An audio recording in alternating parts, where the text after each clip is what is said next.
Bien, estamos en la semana 23 del año, que hace referencia o va a hacer referencia a la última patita, a la última parte del presidencialismo en la historia de Chile, ¿ya? Que era aproximadamente entre los años 1952 y 1973, ¿ya? El objetivo es conocer los principales aspectos que dan forma a esta etapa del presidencialismo, ¿ya? Recuerden que lo que hemos estado haciendo durante mucho tiempo es más bien una síntesis, una especie de resumen bien resumido, ya bien condensado de la historia de Chile. Y vamos entrando ya prácticamente a la última semana que yo quiero trabajar con ustedes, que va a ser probablemente hasta que vamos a llegar hasta el golpe militar, hasta el año 73, y vamos a terminar la historia de Chile, y nos vamos a pasar probablemente a ver lo que es geografía general de Chile. ¿Ya? Así que bien. La clase anterior recuerden que estuvimos hablando sobre la primera etapa del presidencialismo, hablamos sobre la importancia de la Constitución del 25 como un texto, como un reglamento para el país que lo que va a establecer es dar límites, limitar ciertas funciones y marca el fin del parlamentarismo como época en la historia de Chile debido a que se le quitan ciertas atribuciones al Congreso, se le limitan para que éste no pueda manejar al presidente y al Ejecutivo. Por eso se habla que esta es una época presidencialista, porque el presidente pasa a jugar, perdón, el rol más importante. ¿Ok? También vamos a estar hablando de una época de inestabilidad, con la época de anarquía que viene tras la crisis del 29 en Chile, una posterior consolidación con el segundo gobierno de Alessandri, que lo que nos va a dar es una estabilidad al país. Y luego también hablamos sobre los gobiernos radicales, ¿ya? Los gobiernos radicales que van del 38 al 52, en los cuales se intentó impulsar en Chile una actividad industrial, que Chile dejara de ser un país netamente exportador de materias primas, que fue lo que hablamos un poquito con la teoría de la dependencia, de que Chile dejara de ser un país que solamente exportaba hacia fuera un producto sin mayor elaboración y por qué no darle acá una mayor elaboración, una mayor producción. Ahora bien, los presidentes de Chile durante esta época van a ser Carlos Ibáñez del Campo, Jorge Alessandri, Frei Montalva. El caso de Allende probablemente lo vamos a hablar en un caso aparte, porque el Chicho es un caso aparte. ¿Ya? Carlos Ibáñez fue presidente en la década del 20. De hecho, él es, después de Emiliano Figueroa, viene a ser el presidente, el segundo presidente de esta época presidencial. ¿Ya? Recuerden que Carlos Ibáñez era un militar, aquí ya estaba retirado, por eso aparece con una vestimenta bien de civil, ¿ya? Y con la escarapela acá del presidente. Jorge Alessandri, él fue el último presidente de derecha electo democráticamente hasta Tatán Piñera, el 2010, ¿ya? Hijo de Arturo Alessandri Palma, que fuera presidente del 20 al 25 y después del 32 al 38, ¿ya? Y Eduardo Frei Montalva o Eduardo Frei Padre, de hecho ustedes, probablemente los que son mayores, que saben de mi edad un poquito mayor que yo, van a conocer principalmente al hijo, Eduardo Frei Ruiz Tagle, que también fue presidente de Chile en los 90.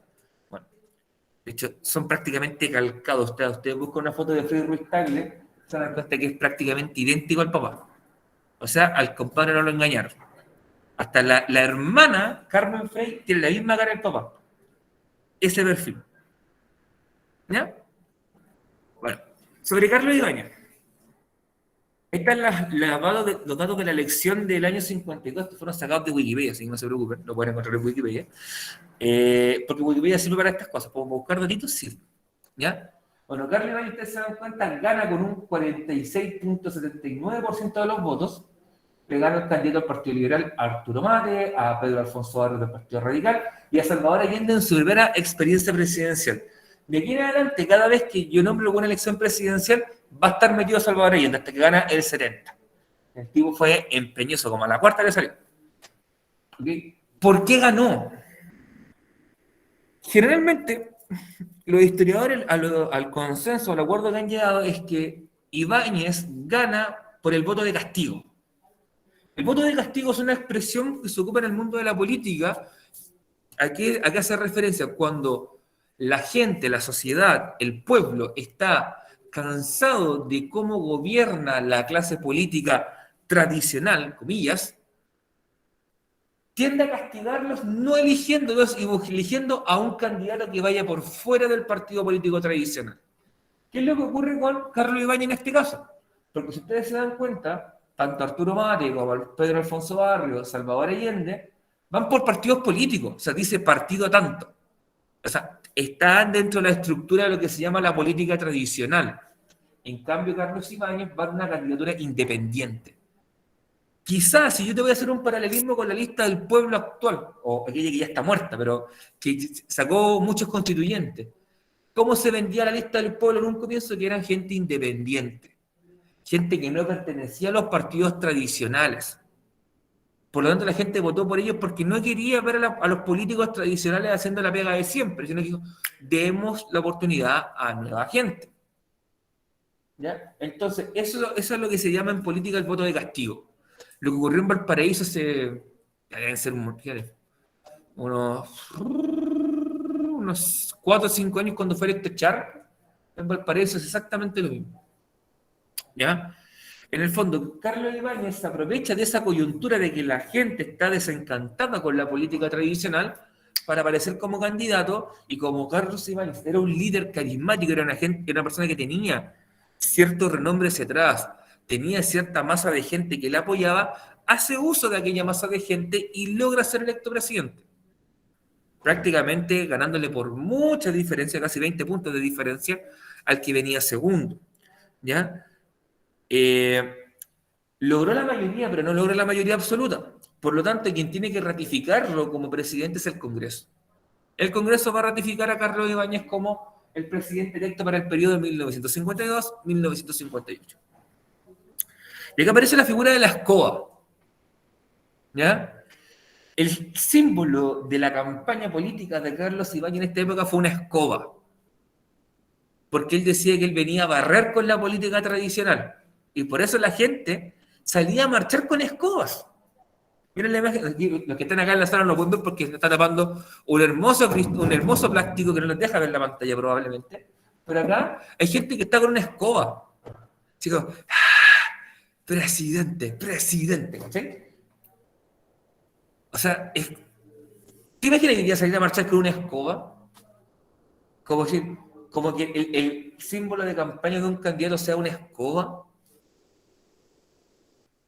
O sea, son esos elementos simbólicos que de verdad juegan un rol muy importante. Y además, ¿por qué la escoba? Porque esta fue la primera elección en la cual votaron mujeres. Aquí no es que sea machista ni nada por el estilo, pero en la época, quien se dedicaba a las labores domésticas, a las labores del hogar, era la mujer. Por lo tanto, ¿quién era la que barría en la casa? ¿O quién barría en la casa? Mujer. ¿Ya? Entonces también era un elemento como de intentar incorporar, o podríamos interpretarlo así también como un intento de incorporar lo que es el sector femenino dentro de la vida política. Hoy día, evidentemente, si yo dijera esta interpretación o fuera este significado, sería terriblemente funado, tendría una 20 funas en redes sociales como degradando a la mujer a un rol de limpieza, ¿cachai? No. O sea, pero en la época, en los años 50, probablemente le hacía mucho sentido a la gente. ¿Ya? Y arriba también ustedes ven una caricatura como sale ahí con viejito, se ve viejo el personaje, con su uniforme de oficial de ejército y con la escoba marchando como cuando marchaban los milicos en la parada militar con el fusil de asalto o con el rifle. Ya, aquí con la escoba. ¿Ok? Y de hecho, por eso sale, en la imagen de arriba sale marchando por el frente del Congreso. Porque dice, ¿dónde estaba la política tradicional? En el Congreso.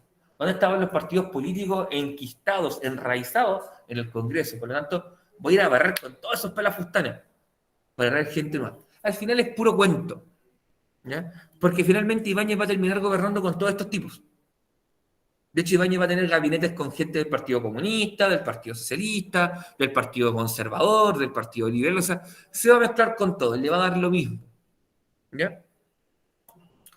Ahora bien, este aspecto sí es importante y sale un poquito de lo que es esta idea de Ibáñez como persona, pero esto ocurre en el gobierno de Ibáñez, que es la famosa misión Klein-Sachs. La misión Klein-Sachs es una misión estadounidense muy similar a lo que hablamos con la misión Kemmerer, ¿ya? Donde vienen economistas estadounidenses a plantear cómo podemos mejorar el país, cómo podemos hacer que este país se optimice económicamente, ¿ya? Y también, ¿qué es lo que propone? Por lo general se considera la misión Klein-Sachs como el precursor del neoliberalismo en Chile.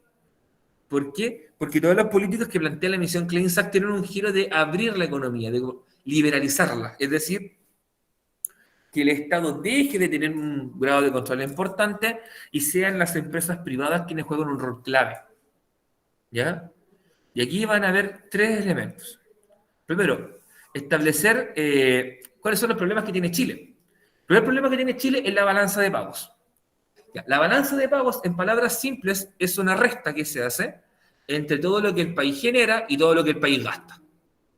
Si la resta me da positiva, es decir, tengo un resultado positivo, en el fondo el país está generando ingresos. En cambio, si los números son negativos, el país está perdiendo plata. Suena raro, pero te lo voy a colocar como un ejemplo bien simple. A ver si lo puedo. Aquí tengo la pluma, sí. Supongamos que yo como país genero 10. Eso es lo que genero. Y lo que gasto es 5. ¿Cuánto me da el resultado de esa resta? ¿Cuánto da el resultado de esa resta? 5. ¿Positivo o negativo? Positivo. Entonces, ¿cuánto el país está generando? 5. En cambio, ¿qué ocurre si estamos en la otra situación? No sé, si me pierde el puntero, ¿cuánto ocupa esta cuestión? Ahí te vi. Acá te vi. Supongamos que ahora el país genera 5 y el país. Nada que ver que le coloque ahí la raya de. Se me ocurre eso. Supongamos que el país genera 5 y por el país consume 10. ¿Ese resultado cuánto me va a dar? Menos 5. Entonces, ¿el país está generando plata o está perdiendo plata? Exacto. En el fondo, ¿qué es lo que ve la misión Clean Sachs? Que la balanza de pagos de Chile no es estable. Por lo general, un país económicamente sano tiene que tener una balanza de pago positiva. Es decir, tiene que quedarle plata para guardar en el bolsillo. Es lo mismo que ocurre en tu casa, o en tu familia, o en tu hogar, cuando supongamos que todos los miembros hacen un sueldo, no sé, voy a inventar, un sueldo de 1.000.000, y al final te estás gastando 600.000, ¿cuánto te queda en el fondo común de la familia? 400 lucas, repartidas como sean. En cambio, cuando la misma familia genera 1.000.000, pero gasta 1.500.000, hay un déficit, hay un valor negativo de menos 500.000. Eso significa que estoy perdiendo plata y que estoy recurriendo a otros elementos que son, al final, pueden afectarme mi economía familiar, como puede ser pedir un préstamo. Ese préstamo se paga con intereses. Bueno, la misión Clean Act lo que busca, en el fondo, es darle solución a este problema que Chile tenía, de tener una balanza de pagos bien irregular. A veces generaba plata y a veces perdía plata. ¿Ya? Había un gran problema que tenía Chile, que Chile todavía era un país eminentemente rural. Hasta la década del 50, la mayoría de la población chilena vivía en el campo. Ahí con las vacas, con los gallinas, con los patos, uyuy, ahí. ¿Sí? Donde era la mayoría era inquilino. O sea, la vida en la ciudad era lo menos que existía. Pero de la década del 50 hacia adelante va a comenzar un proceso de urbanización, de crecimiento de ciudades, ¿ya? Donde la gente va a dejar de vivir en el campo y va a irse a la ciudad a buscar mejores oportunidades laborales, un mejor futuro para mis hijos, porque las escuelas no estaban en el campo, estaban en la ciudad. Y si yo quería que mi hijo no siguiera siendo un peón como fui yo, tenía que irme a la ciudad para que mi hijo se educara en la ciudad. Y si tenía la fortuna de que mi hijo pudiese ingresar después a una carrera técnica en un colegio, a las Fuerzas Armadas, aprender un oficio o entrar a la universidad, bueno, ya había logrado mi objetivo. Y esa gente se terminaba quedando viviendo en la ciudad, no volvía al campo. ¿Ya? Tercero, Chile depende principalmente de la producción agraria. ¿Ya? Chile era un país que tenía un fuerte potencial agrícola para la subsistencia, pero no para llegar más allá. Y súmale que la producción agrícola en Chile no era todo lo eficiente que debía ser, porque se ocupaban tecnologías y técnicas antiguas.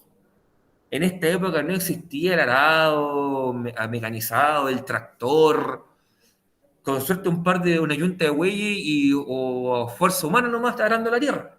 ¿Ya? no habían, no se entendía mucho el tema de las técnicas de cultivo, de optimizar los cultivos, en el fondo, de un terreno que yo tenía que quizás producía 10, pero podía producir 100, bueno, entonces no lo estaba utilizando bien. Y de ese problema se da cuenta la misión Clean Science, que dice, ok, entonces hay que reformar también el mundo agrario. Hay que cambiar un poco la lógica de la producción agrícola en este país. ¿Ya? Y eso nos va a llevar después a hablar de la reforma agraria, de la agroindustria en el día de hoy que existe en Chile. De hecho, en Chile por eso existen grandes plantaciones, por ejemplo, o extensiones de tierra que están plantadas con, no sé, pues, con árboles frutales, donde el guindo, los arándanos, los limones, los paltos, y que se exportan, porque hay un concepto de agroindustria, de una producción a gran escala de la agricultura. ¿Ya? Bueno, esos son los problemas que ve la misión Clean Sachs. ¿Ya? Y dice, ok, ¿qué soluciones te podemos entregar Chile? Primero, aumentemos las importaciones, es decir, compremos más desde afuera, porque al comprar más desde afuera vamos a ejercer una competencia con lo que hay dentro. Y de esa manera vamos a mejorar la competitividad de las empresas locales o van a morir porque no son rentables. ¿Qué le ocurrió hoy día, por ejemplo, con la vestimenta, con el calzado? Mira tu ropa, probablemente ninguna de tus prendas fuese en Chile. Todo es made in China, made in Taiwán, made in Pakistán, made in Vietnam. Porque en el fondo no fueron competitivas las empresas chilenas en el tiempo con las empresas extranjeras. Y eso ocurrió por el aumento de importaciones. Diversifiquemos lo que exportamos, no solamente exportemos cobre, o como fue en el pasado salitre, sino que metámosle más producto ahí. Exportemos, por ejemplo, harina de pescado. Chile exporta harina de pescado en grandes cantidades, ¿ya? Que se ocupa sobre todo para la engorda de animales. Exportemos productos agrícolas que se nos den bien. Entonces, se nos dan bien los frutales, bueno, exportemos fruta. Se nos da bien el vino, bueno, exportemos vino. Se nos da bien, no sé, pues, no se me ocurre qué más puede ser, pero por ejemplo, esos alimentos, exportémoslos hacia afuera. ¿Ya? Atraigamos capitales extranjeros, es decir, abramos la compuerta para que pueda llegar inversión desde fuera y esa inversión desde fuera genere empresas, genere trabajo y pague sueldos acá. Que no sea el Estado que tenga que hacer eso. De hecho, ellos plantean que se debe reducir el déficit fiscal, es decir, lo que debe el Estado se tiene que reducir al mínimo. Tenemos que empezar a gastar menos. El Estado chileno tiene que gastar menos. Y una de las formas de gastar menos es permitiendo que las empresas extranjeras produzcan los bienes que en algún momento produjo el Estado. ¿Ya? Y por ejemplo, hay una que evidentemente trajo problemas y trajo manifestaciones sindicales y cosas por el estilo, que fue eliminar el reajuste automático del sector público. El año a año, el sueldo del sector público, de los empleados públicos, se reajustaba automáticamente. Supongamos un 1% al año. O sea, si yo ganaba 100.000, ahora iba a ganar el 1% serían 1.000 más. Si ganaba 1.000.000, iban a ser 10.000 más. Así. Bueno, podía ser más porcentaje, evidentemente. Hoy día, en la actualidad, eso se negocia, en lo que se llama las negociaciones colectivas. ¿Ya? Este último punto, sobre todo, va a traer tensión con los empleados públicos, porque ellos ven afectados en el fondo su sueldo. Porque ellos estaban acostumbrados a recibir este aumento automático. El reducir el déficit fiscal, es decir, reducir el gasto público, lo que va a traer consigo también es que hayan despidos, que menos gente trabaje para el Estado, que haya una reducción de sueldo, reducción de personal, ¿ya? Que quizás empresas que eran aspectos de la vida productiva del país que los manejaba el Estado ahora los van a comenzar a manejar empresas privadas. ¿Ya? En el fondo, eso es lo que se busca con la misión CLEXAX, es reducir el gasto público, abrirse a inversiones extranjeras, y esto en el fondo es liberalizar la economía. Por eso se habla que es un antecedente del neoliberalismo. ¿Ya? Ahora bien, una de las segundas elecciones de esta época, que son las elecciones del año 1958, vamos a encontrarnos que hay 5 candidatos. El primero es Jorge Alessandri Rodríguez, independiente, pero que iba por los partidos de derecha, ¿ya? Que saca el 31,56%, o sea, sacó muy pocos votos. Luego viene Salvador Allende, que aquí subió al segundo lugar y sacó 356.493 votos, sacando un 28,85% de los votos, casi un 29%. ¿Ya? Luego estará Eduardo Frei Montalva en su primera experiencia presidencial, y después va a ser presidente de la República en el periodo que viene. ¿Ya? Eduardo Frei Montalva va por la Democracia Cristiana, uno de los partidos más importantes quizá de la segunda mitad del siglo XX en Chile, principalmente por el impacto que tuvo a nivel de mover masas, de mover gente, ¿ya? Porque tocaba una tecla clave que era en el fondo el componente cristiano, que podríamos decirlo componente católico, religioso, de tener ciertos valores propios de la religión mayoritaria en Chile. Por lo tanto, la gente que en esta época seguía siendo mayoritariamente creyente y creyente dentro del cristianismo, lo sentían como una persona, como un líder a seguir, ¿ya? De hecho, la democracia cristiana surge del Partido Conservador en Chile en la década del 30, cuando final, comienzo del 30, finales del 30, no lo recuerdo, finales del 30. El Partido Conservador surge, del Partido Conservador surge la democracia cristiana, que son las juventudes del Partido Conservador, que se separan con otro referente, ¿ya? Con el componente social dentro de ellos, muy ligado a generar cambios en la sociedad, ¿ya? Reformas, transformaciones, pero considerando la componente religiosa creyente, la componente valórica. De hecho, es algo que acompaña a la democracia cristiana hasta el día de hoy. Por eso, cuando hay temas que tienen que ver con la componente valórica, con el componente valórico, la democracia cristiana entra en conflicto muchas veces dentro de ese mismo partido. Por ejemplo, hay demócratas cristianos que votan a favor de la despenalización del aborto y otros que no. Hay demócratas cristianos que votan en contra, por ejemplo, del matrimonio igualitario y otros que no, ¿ya? Hay demócratas cristianos que pueden apoyar lo que es la eutanasia o el suicidio, o también le llaman suicidio asistido, y otros que no, ¿ya? En el fondo, ahí está el componente de la dificultad que ha tenido este partido, sobre todo en la actualidad, de poder generar un proyecto en común. En esta época tenían un líder muy fuerte, muy relevante, que era Eduardo Frei Montalva, ¿ya? Que fue el líder histórico de lo que es la democracia cristiana en sus primeros años.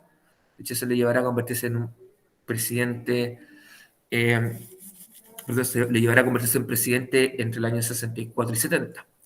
Luego viene el representante del Partido Radical, Luis Bosay. Si ustedes se dan cuenta, el Partido Radical comienza cada vez a perder más y más apoyo en comparación al pasado.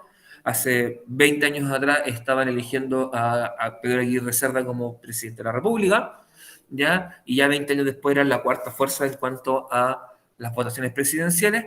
Y el último que aparece, Antonio Zamorano, el famoso Cure Catapilco, ¿ya? Dicen que jugó un rol clave. De hecho, dicen que el cura Zamorano le quitó la cantidad de votos necesaria a Salvador Allende para ser electo presidente. De hecho, si ustedes se dan cuenta, el cura Zamorano saca aproximadamente un 3,3%. Si yo le sumo esos 3,3, serían, a ver, vamos haciendo el ejercicio. 28, 29, 30, 31. Sacaría 32 puntos. Si yo esos votos del cura Zamorano se los paso a Allende, Allende ganaba la elección presidencial. Por poquito, pero la ganaba. El año 58. ¿Ya? Siempre ha estado el relato de que en el fondo el cura Zamorano lo que hizo fue aparecer para quitarle los votantes a Allende. De hecho, se llama el cura de Catapilco porque él era el cura de Catapilco. O sea, si ese era su trabajo, de ser sacerdote. ¿Ya? Eh, y de hecho, hasta el día de hoy la gente se pregunta el por qué apareció como figura presidencial. ¿Ya? Bueno, lo interesante acá es que Jorge Alessandri, si bien dice ahí, partido de coalición dice independiente, él no era él iba apoyado por los partidos tradicionales del país, de la historia de Chile, que había sido el Partido Liberal y el Partido Conservador. ¿Ya? Estos partidos que venían del siglo XIX, eh, acompañándole la historia de Chile, apoyan a esta persona para que se den cuenta cómo esta idea de liberal y conservador, o sea, en el siglo XIX, cuando hablamos del liberal, era lo que estaba en el extremo opuesto al conservador. Con el paso del tiempo se fueron juntando cada vez más y más y más, y prácticamente están dentro del mismo ámbito, de lo que nosotros podríamos hablar del sector conservador del país, lo que hoy día sería la derecha, porque fue desplazado por otros partidos como el Partido Socialista, el Partido Comunista, la Democracia Cristiana, el Partido Radical, que en esta época existía, ¿ya? Y la caricatura que está a la derecha de la pantalla, que es una caricatura de una revista que hacía crítica política, que se llamaba la revista Topace, ¿ya? Ahí es, en el fondo es cuando están ocurriendo el cambio de mando, como Ibáñez, todo viejito, ya se está echando toda su ropa militar en el maletín para irse, y le está como, ya, ya dice todo general. te está llevando las botas, todo lo demás. Hola, Byron. ¿Ya? Así que eso en el fondo es una caricatura que muestra el cambio de mando. ¿Ya? Yes. Ya. Ahora bien, el gobierno de Jorge Alessandri también fue llamado el gobierno de los tecnócratas. Y aquí surge la pregunta, ¿qué es un tecnócrata? Un tecnócrata, en palabras simples, es una persona, es un profesional que se maneja muy bien en una área en particular, y tiene el conocimiento de la disciplina y la técnica del área en cuestión, pero no es político. ¿Ya? Por ejemplo, si ustedes se dan cuenta, o si alguna vez habrán observado, por lo general, los ministros, los subsecretarios, no son gente muchas veces extremadamente versada en el tema en el que están trabajando. No son gente que sea una eminencia mundial del tema. Hay casos en los que ocurre, pero en los menores número de casos. ¿Ya? Pero sí son gente que tiene una carrera política. Ha sido senador, diputado, alcalde, gobernador, intendente, qué sé yo. ¿Ya? Eso es un político de carrera. Un tipo que hizo carrera en la política, se dedicó a eso. Quizás tendrá un cartón universitario, pero nunca ejerció, sino que se dedicó al ejercicio de la vida pública, de la vida política. El tecnócrata es todo lo contrario. Es un tipo que es muy seco en su área, pero que no tiene mucha experiencia en el mundo público, en la vida política. ¿Ya? Por ejemplo, un ejemplo relativamente actual, que quizá alguno de ustedes lo podrá recordar, es el antiguo ministro de Hacienda de este gobierno, Ignacio Briones, que todos le decían Dimondo porque era igual a Dimondo. ¿Ya? Él era un tecnócrata, porque el tipo nunca había hecho mucha carrera política, pero si bien militaba en un partido político, no era un tipo que uno le sonara como, no, fue alcalde, fue gobernador, fue intendente, fue diputado. No. Por lo general el tipo siempre hizo carrera en cargo técnico. Es decir, el tipo era sequísimo en su área como economista, como gerente de empresas, bien. Pero después lo pasaron al mundo político. Y ahí donde en el fondo tú puedes notar la diferencia entre un tecnócrata y un político. Un tipo que es político de carrera, por ejemplo, actual, quizá, por ejemplo, el ex alcalde de Mella. Un tipo que se dedicó a la política, si bien él nunca abandonó su trabajo de médico, de medicina general, pero el tipo hizo carrera como político. ¿Sí? Tenía su consulta, no atendía hasta las tantas de la noche, atendía gente, ¿ya? Pero generalmente uno lo recuerda por su faceta como alcalde. Y por el trato que él tiene con la gente, se nota que el tipo es político, que con el fondo, el fuerte suyo más bien viene a ser la vida política, por el trato, por el lenguaje que ocupa, por toda la corporalidad que tenía, ¿ya? Por los gestos. Eso te va diferenciando en el fondo que es un tecnócrata y un político de carrera. Jorge Alessandri, como él era ingeniero, él era, si no me equivoco, ingeniero comercial, creo, o bien se dedicaba a esa área de la economía, ¿ya? Él decide en el fondo gobernar con esta gente. O sea que yo no quiero tener políticos apernados, apitutados, quiero tener gente que yo sé que tienen las capacidades para gobernar. Por eso se habla de que fue un gobierno con los tecnócratas, ¿ya? Eh, lo interesante es que el gobierno de Alessandri le tocó enfrentar dos hitos de la historia de este país, uno muy justito del otro. Uno que tiene que ver con una de las mayores catástrofes naturales que sufrió la historia de este país, que fue el terremoto del Valdivia del 60, y otro tiene que ver con el Mundial del 62. De hecho, fue una hazaña que Chile lograra tener, por ejemplo, los estadios listos para el Mundial del 62. ¿Ya? Porque piensen que fue un terremoto 9.5 que azotó el centro-sur del país, ¿ya? Donde vino un posterior maremoto o tsunami, ¿ya? Que llegó a matar gente hasta en Japón y en Hawái.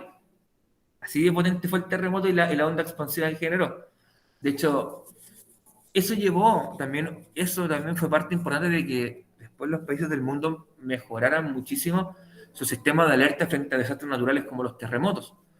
Porque como en aquella época no había registro de un terremoto de tal magnitud que llegara a estas costas, bueno, la gente quizás hawaiano 2 horas después del terremoto en Chile estaba pescando en la orilla de playa, así, cual Moana, y el tipo vino a la bala, se lo pescó y se lo llevó. Lo mismo en Japón. Eh, Y en el caso del Mundial del 62, bueno, es el principal hito deportivo que ha ocurrido en nuestro país, ¿ya? Recuerden que el mundial, los mundiales de fútbol en la actualidad debe ser el evento deportivo más visto en el mundo, o el evento más visto en el mundo, ¿ya? Ni los Juegos Olímpicos se acercan quizá a la cantidad de viewers, de gente viendo en vivo un evento como el Mundial de Fútbol.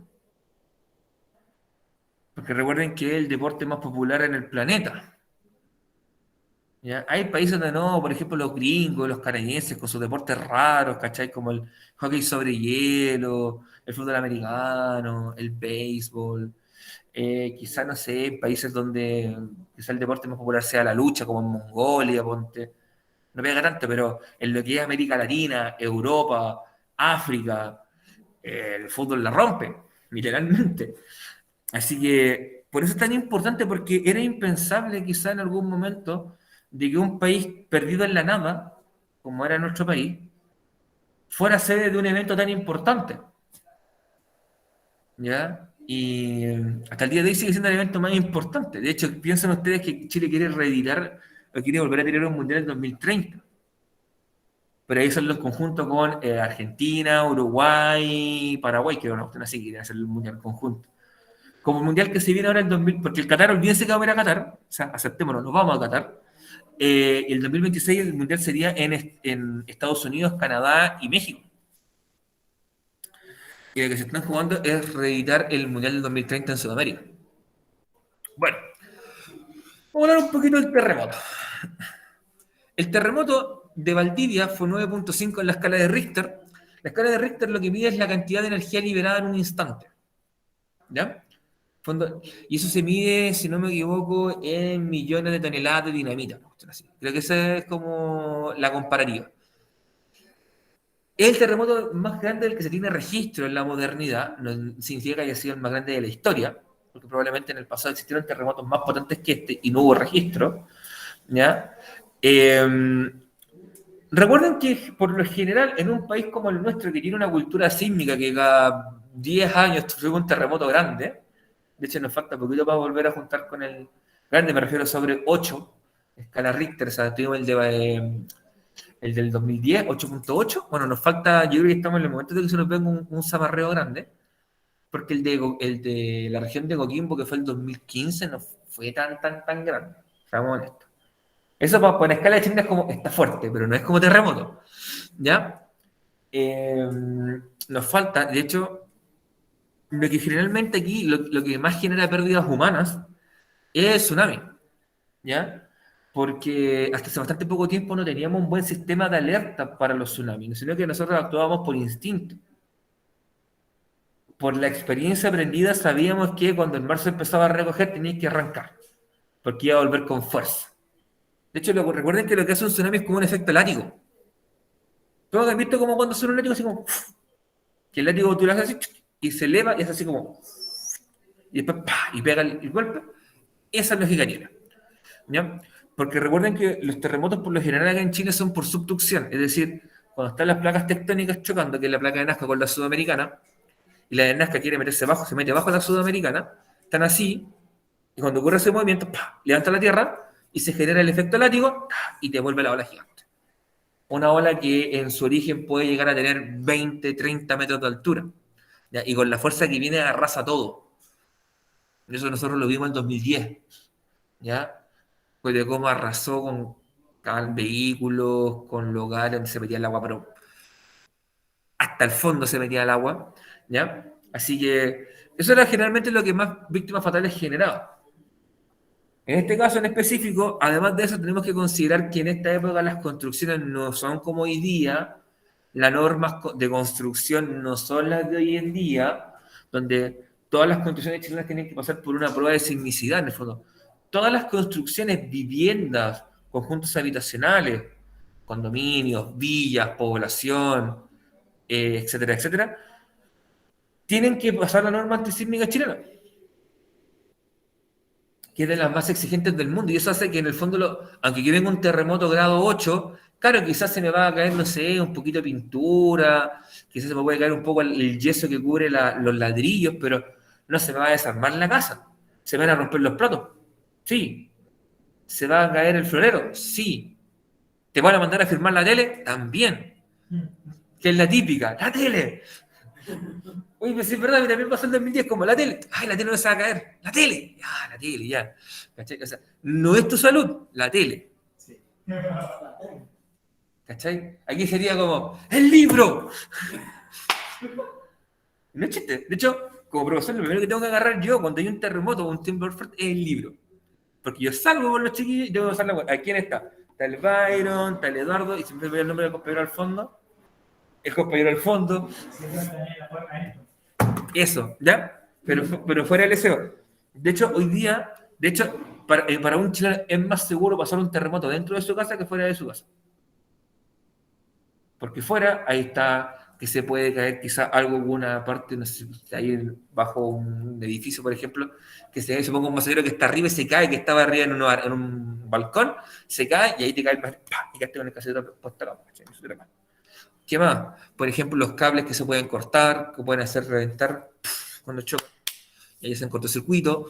Esos son más peligrosos que estar dentro de la casa. Por siempre abajo de la silla o buscando hacer ese triángulo de la vida que le llaman, ¿cachai? Ahí, bueno, este terremoto ocurrió el 22 de mayo en la tarde, ¿ya?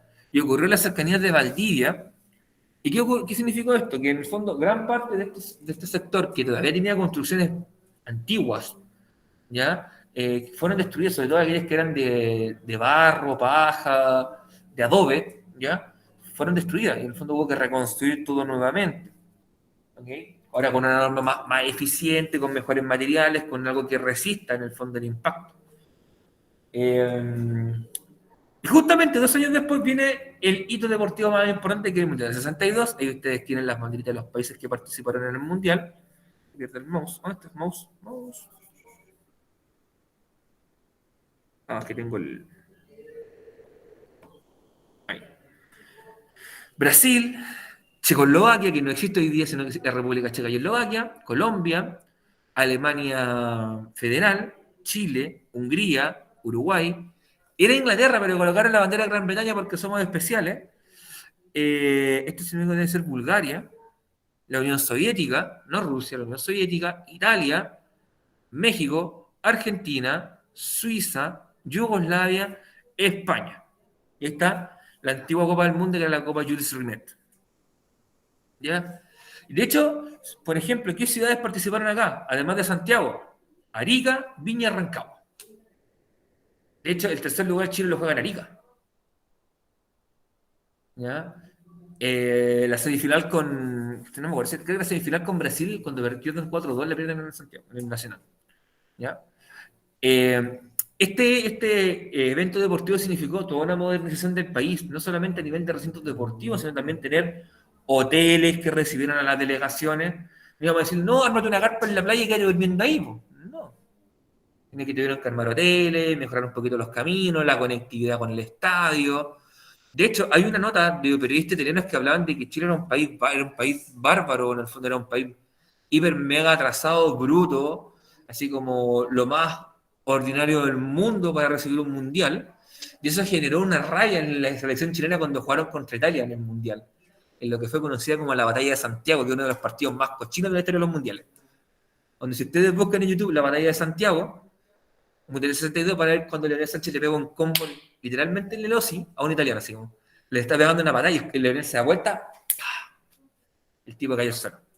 Y no le pusieron ni roja. Fue como, pelota. Profe, balón. ¿Cachai? O sea, pero significó también colocar a Chile en el mapa deportivo. Ojo, esto también tiene una importancia mayor.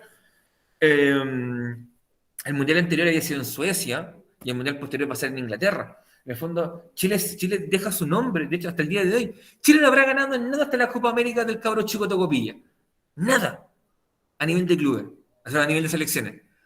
Pero esto nos colocó en el mapa deportivo del mundo. En ese momento, los ojos del mundo van hacia Chile a ver qué está haciendo.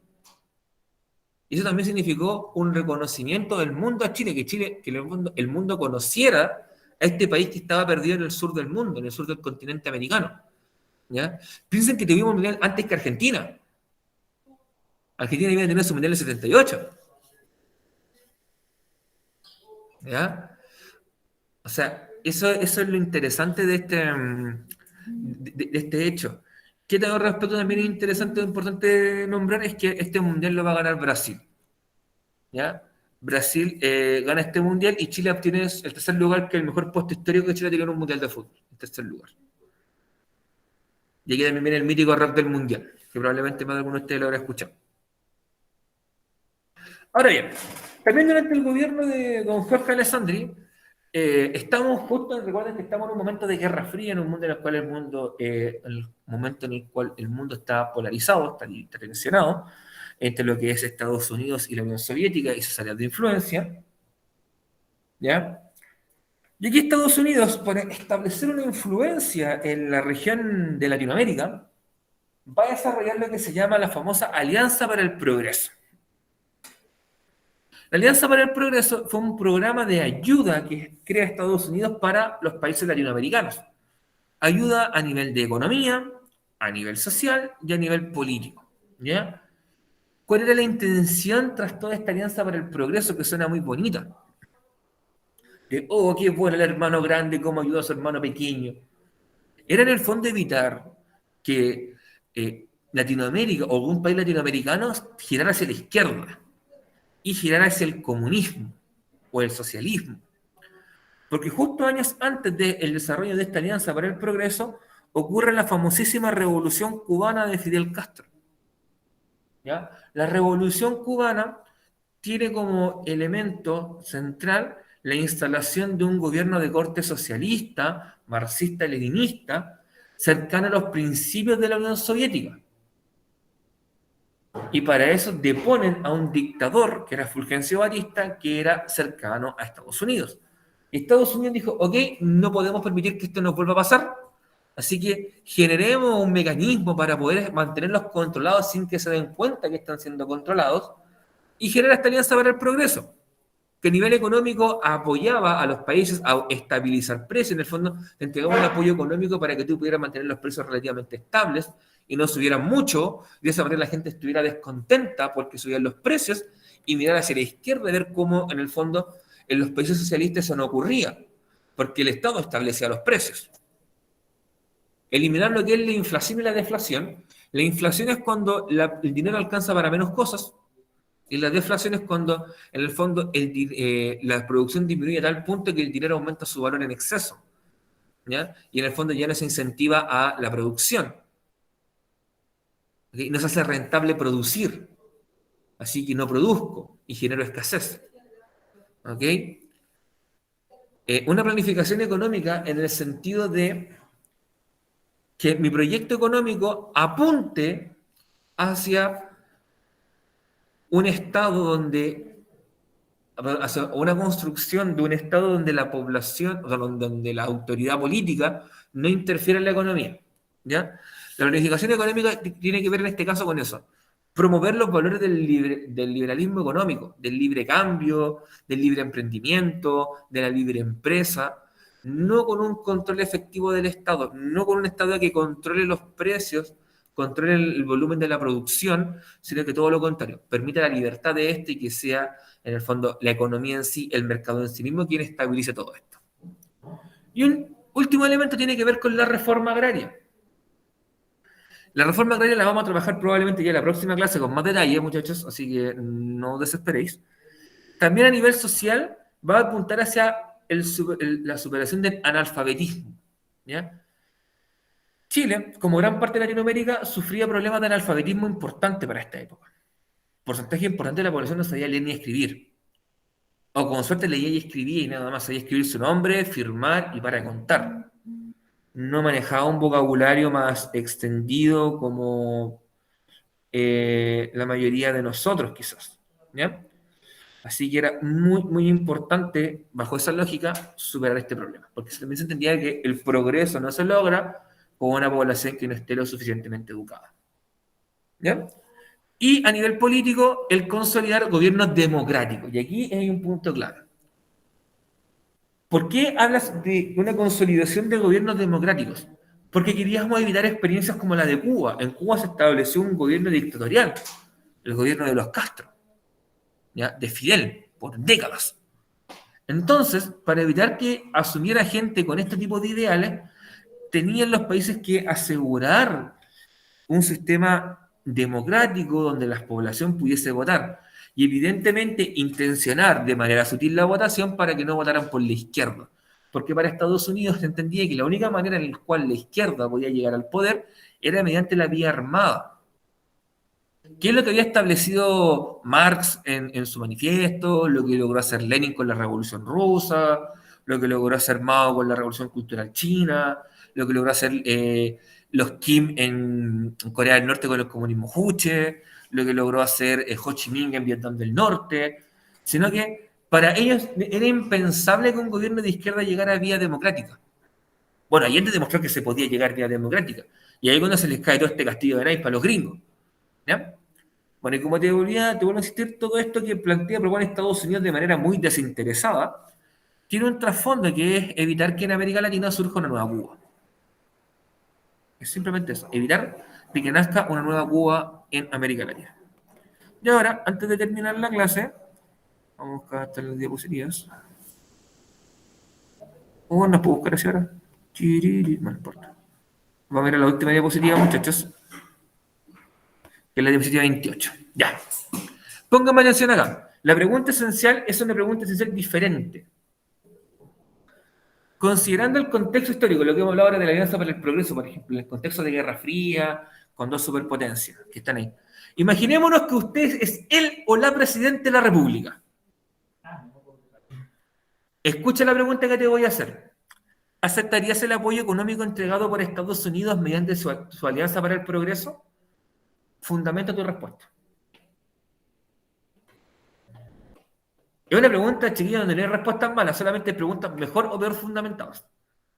Aquí lo importante es que ustedes sean capaces de decirme por qué lo aceptarían o por qué no lo aceptarían. Recuerda que lo que yo te planteo es que el trasfondo que tiene la Alianza para el Progreso es evitar el surgimiento de un gobierno socialista de izquierda.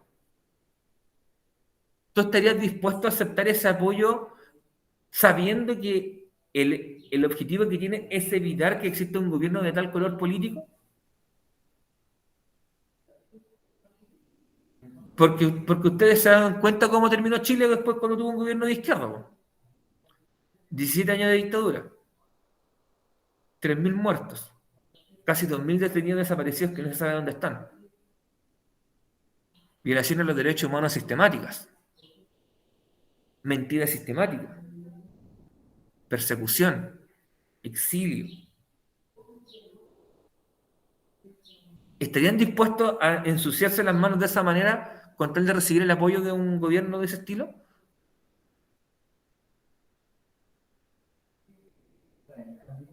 A ver, piensa que tú eres el presidente. Ponte en el puesto de presidente. Da lo mismo. Es imaginación. ¿Tú aceptarías el apoyo de un país más grande sabiendo lo que trae consigo ese apoyo? ¿Tú aceptarías que te apoyara o aceptarías el apoyo de Estados Unidos sabiendo que tienes que promover gobiernos que no permitan que un color político diferente llegue al poder? En el fondo, limitando estos elementos propios de la libre elección.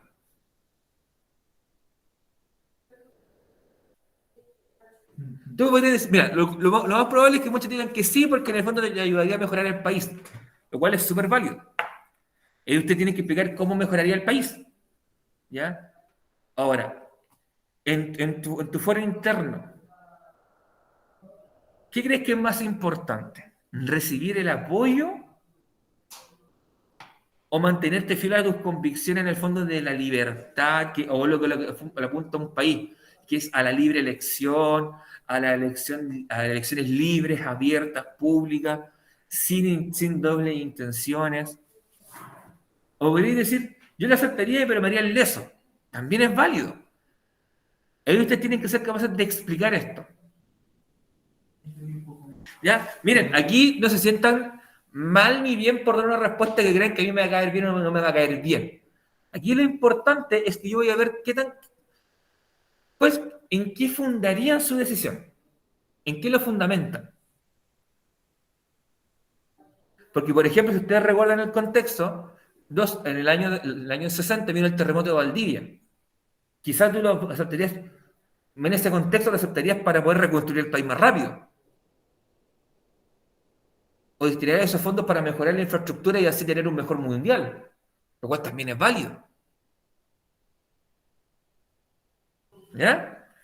Es una pregunta que los va a dejar pensando. Algo que por lo general no nos gusta hacer. ¿Ya?